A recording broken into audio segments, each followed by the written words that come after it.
Hello guys, आज म यो माछा पाल्नलाई एउटा सानो मेरो टेक्निक लगाउँछु क्या। टेक्निक सफल हुन्छ या हुँदैन, टेक्निक सफल हुन्छ या हुँदैन अब एकैछिनमा थाहा हुन्छ। अब म यहाँ सिसाहरू ल्याइरहेको छु, बनाउँछु होइन। अहिले एकछिनमा तपाईँ देखाउँछ कस्तो बन्द रहेछ, यसो घरमा सोको लागि राख्न लागि।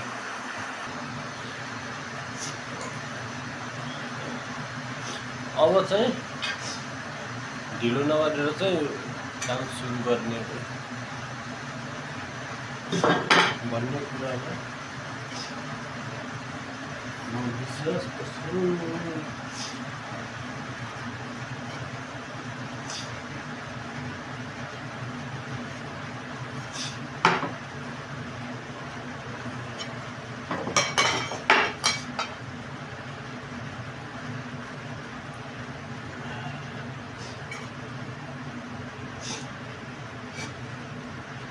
साइडमा चाहिँ यो कब यस्तो अडाउनलाई सुरुमा राख्नु पर्ने।